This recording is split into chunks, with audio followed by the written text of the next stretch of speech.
Good afternoon and welcome. I'm Commander Jared Kastner with the City of Kent Police Department. I would like to welcome all of you here today so that we have an opportunity to update you on the status of our investigation. Kent Police Chief Thomas and FBI Special Agent in Charge, J.S. Tabb Jr., will speak to you about the incident and the investigation. We ask that you please hold your questions until the end, and we will provide an opportunity to answer them. Please welcome Chief Ken Thomas.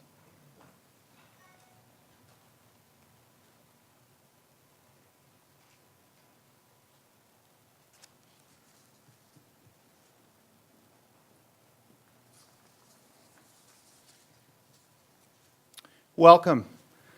Thank you for joining us today.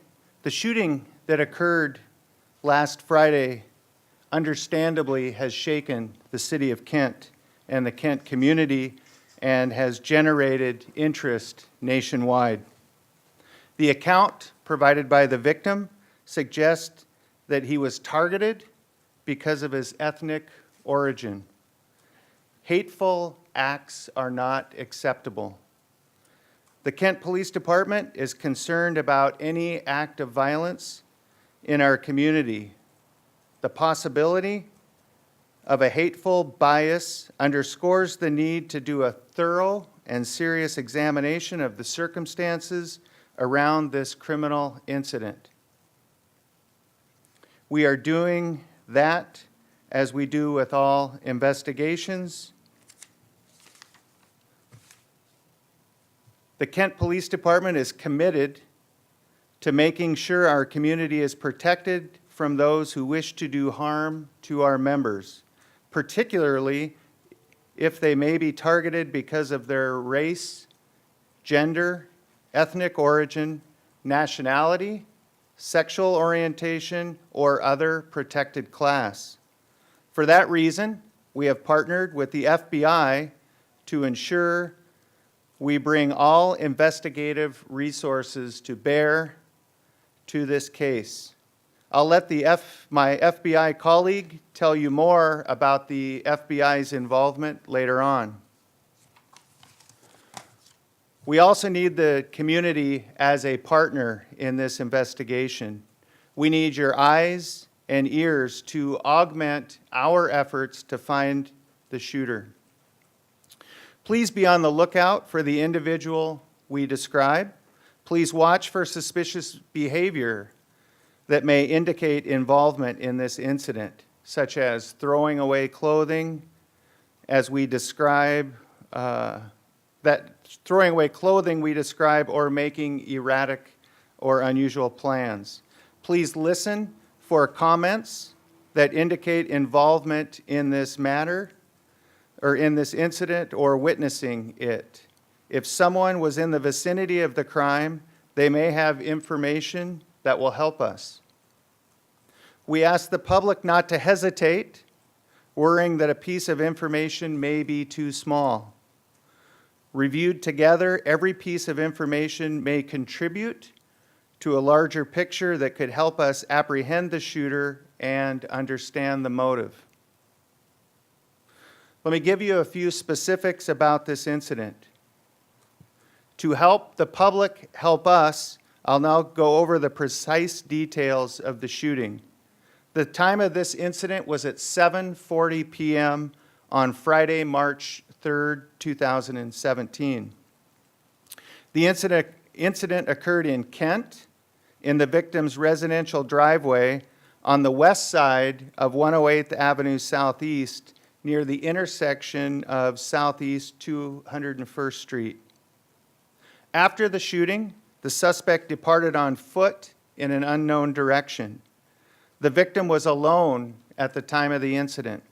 The victim has been cooperative with investigators during this investigation. We now have a sketch. This is a sketch of our shooting suspect. And we ask the public's assistance to see if you might recognize this person. Once again, according to the victim, it was a lone shooter.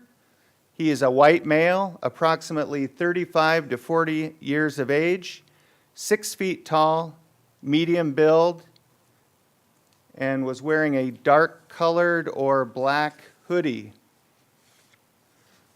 In addition, dark colored clothing with a mask covering the lower portion of his face. The suspect approached the victim on foot and also departed on foot after committing this crime. To offer additional incentive for members of the public to come forward with information, we are offering a reward of up to $6,000. The Kent Police Department has a tip line that is set up, and the phone number for that is 253-856-5808. Crime Stoppers will be offering a reward of up to $1,000. To be eligible for it, please call Crime Stoppers at 1-800-222-TIPS. That is 1-800-222-8477. Callers to Crime Stoppers may remain anonymous. As you know, we've worked very closely with members of our Sikh community in Kent. Standing with us today, I have community leaders Sathwinder Kaur and Hira Buller. Next speaking will be FBI Special Agent in Charge Jay Tad. I apologize. After he is done speaking, there will be a short statement by Mr. Buller. Jay. Thank you, Chief. Good afternoon. As you're all likely aware now, the FBI Seattle field office has opened a full civil rights investigation into this matter along with the Department of Justice Civil Rights Division. We've opened this case to help Kent Police Department get to figure out whether or not there was bias, specifically bias related to federal hate crime laws in this matter. The FBI is committed to investigating criminal activity that could potentially be motivated by that bias, because hate crimes are not only an act or an attack that affect a victim, but they also threaten to endanger our community. FBI agents have been involved since Saturday morning, contributing additional manpower and investigative resources to this investigation. We're particularly focused on reviewing facts and evidence, specifically to determine if this shooting had a factor of bias. Given that our investigation is ongoing, it's still too early to make any comments or conclusions, but the Joint Investigative Team is certainly attentive to the victim's report of the assailant's comments. The FBI remains committed to investigating crimes that are potentially hate-motivated, and we continue to work with all of our community partners to solve this.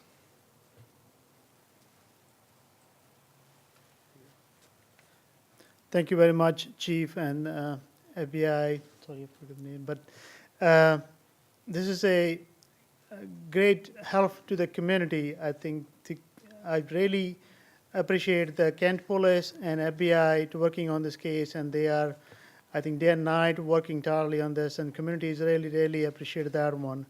And this kind of incident is really torn us apart as a community, as a whole. Like, nobody like hate. So as a community member, the only thing I request from everybody else is to help police and FBI to find this person and try to spread more love. That's what we need in this community. We don't want any more haters. We want love. So pray for those haters to bring more love. Thank you very much.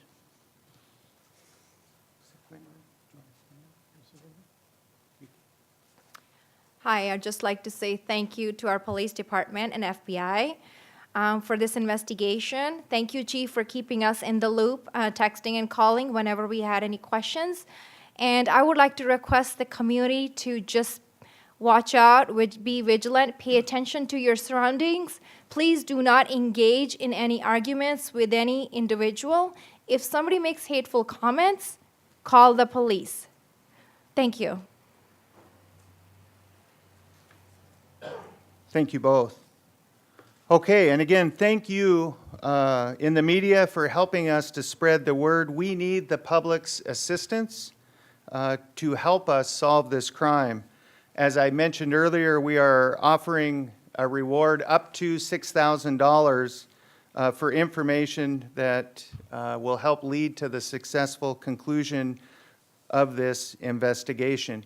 We will now be available to take a few questions. Chief, you said that the victim was targeted because of his ethnic origins. Previously, it was released that there was some kind of confrontation between the victim and suspect before the shooting. What information do you have that he was targeted because of his ethnic origin, and it wasn't just a comment the suspect made after the shooting to maybe hurt the victim's feelings or hurt him a little bit? Yeah, and I think we're still so early on in the investigation, and we're still trying to learn the exact circumstances. But as we have interviewed our victim, and he was wearing a turban, he was, with the dynamics of the situation that occurred, we do believe that he was targeted, and the words that were spoken and how they were spoken at that time. How far was the suspect when he initially made contact with the victim? It's a long driveway, and you also mentioned previously it was dark and rainy that night. Yeah, so my understanding, and again, I don't have all of the specific details, is that the suspect walked up behind the victim and possibly actually startled him, so surprised him. What direction did the suspect take? I'm not aware of that right now. Looking at that sketch, it's not too much to go on visually. Can you tell us anything more that might be able to help the public as far as, I don't know, if you picked up on, does he walk in a certain way? Any sort of tics or anything, any tattoos? Can you give us anything more than the sketch? At this time, I've given you all that I can on that. You were- Yes. At the time that you sent out the press release on Saturday, you said that at that time you didn't feel like this was something that would happen all over the community, or that there wasn't any immediate concern or imminent danger. Do you still have that feeling? Yes. Prior to this incident, had not been a lot incidents that I was aware of in our community, and since that incident, there have not been any incidents in our community. So that is what leads me to believe that. Yes, ma'am. Question for the FBI agent. Has the FBI had any contact with the Trump administration regarding this case, and if so, what guidance have you given them? So we operate under guidance that's issued to us by the Department of Justice in the civil rights matters. So that was the same guidance we had prior to the administration change, and it's the same today. Any direct Nope. contact? Not at all. To you again, sir, have you uncovered anything new that would make this more definitively looking like a hate or biased crime, or is it still completely undetermined at this point? I think we believe the facts and circumstances as the victim has provided them to us. He's been interviewed. As you can imagine, this was a traumatic experience for the victim. It took a few days for him to collect his thoughts, and through multiple interviews, including the composite sketch, the victim has been able to give us more information. I think the facts of that really tell us that this is likely a hate crime. So likely a hate crime is the theory you're operating on? Likely a hate crime. You were reviewing surveillance footage. Were you able to see the incident in the footage that you reviewed? I am not aware of any video that was directly on where the incident occurred. Okay, well, thank you guys. Oh, Any evidence at the scene as far as specifically what kind of weapon this was?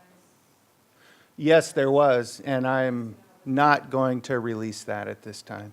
Has it been used in other police crimes? I'm not going to release any information about that physical evidence at this time. Are there still no witnesses? I don't know the answer to that question. We're still working, we're still interviewing, canvassing the neighborhood. I'm not aware of that right now. Yes, sir. My understanding is the victim did not know the suspect. My understanding is no. Thank you very much.